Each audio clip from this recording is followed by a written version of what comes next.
pari, good day po sa inyo lahat dyan. Labi na sa itong mga igala na gustong mahibaw sa Steadicam. Kini po yung igala, siyang hilo. Mga pre, ito na, tuturuan ko kayo ng kaunti lang pag ng hawak ng Steadicam.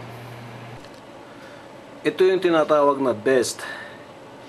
Ito yung nagsusuporta sa katawan ng tao para maibalansi ang bigat ng Steadicam. See? Oh, yan. Magaan lang yan. Ito naman ang arms ng Steadicam. Yan ang nagbabalansi din. Ito ang malaging bahagi ng Steadicam. Ito yung nagbabalansi ng bigat ng camera. Pag tumatalon ka, kayang-kaya niya ibabalik yung bigat.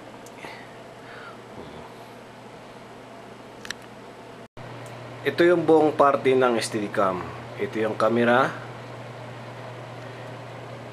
Ito yung katawan. Ito yung baterya. Ito yung monitor. Itong monitor, maganda itong monitor. Masking nasa labas ka, masking mainit, maliwanag, kaya pa rin niyang palinawin yung kuha ng Steadicam. Kailangan ng Steadicam mo, pag nakasimbol ka, mayroon kang stand, tripod. Para kung napapagod ka na, pwede mo na siyang isabit dito. Saka ito yung pinakaano ng Steadicam. Tingnan mo. Ito mo. Pag ganon, pagliko, ganon pa rin siya. Ito rin yung malaking bahagi ng Steadicam.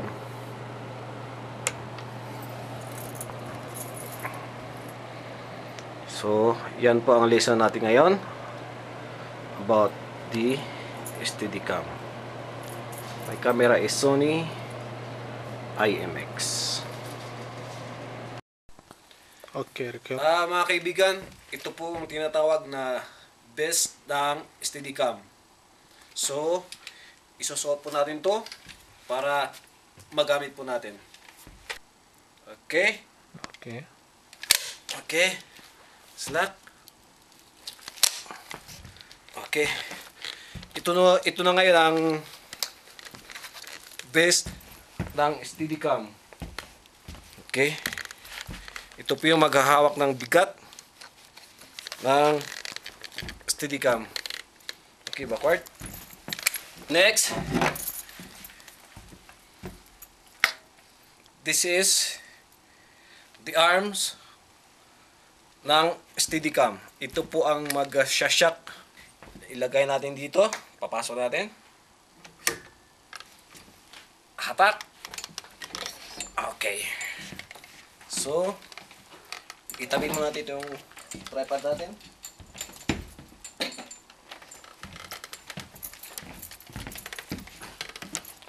So, this is now the Steadicam. Steadicam, kailangan ang siko mo dito proper lang ha. Ito yung hawak. Pag hawak ng Steadicam, kailangan ganito lang ha. Hindi yung nakaganon. Ganito, ganyan. So, siko dito sa gilid. Okay? Ready to move. Cut. Tari. Okay, no problem. Okay, like this.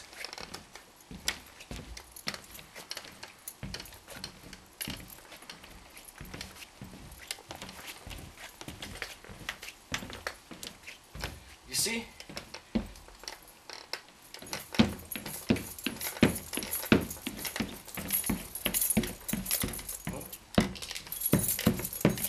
Ito lang ang gumagalaw, di ba? Ito hindi. See? Kasi tumatakbo ka. So, ganyan ha.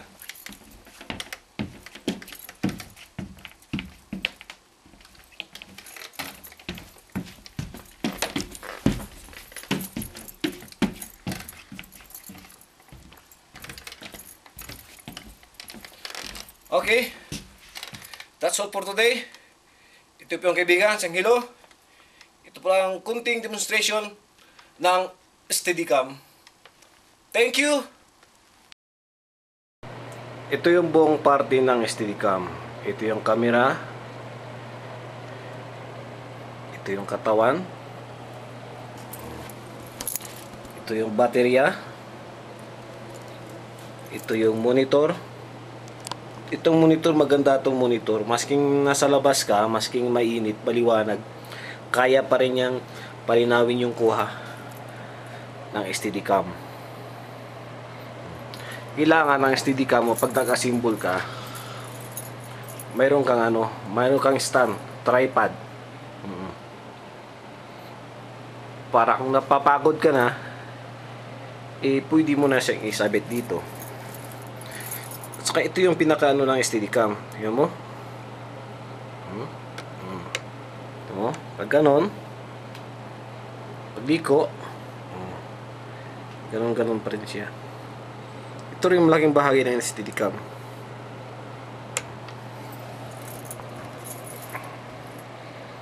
So, yan po ang lesson natin ngayon about the Steadicam.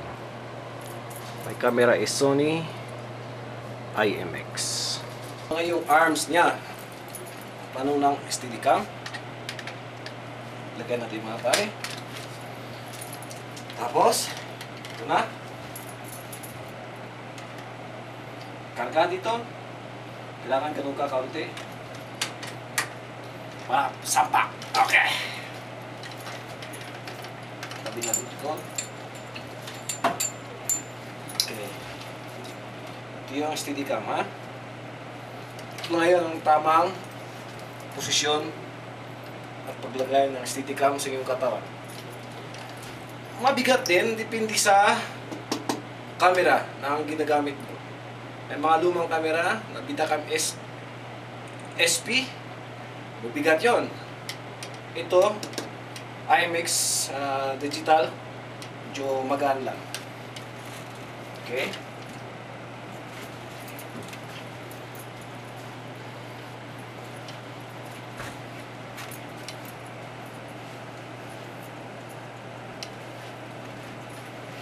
Kailangan ang paghawak ng Steadicam, hindi yung nakahawak ka ng monobila. Doon lang, oh. Ganyan. Saka pictus. Ganyan.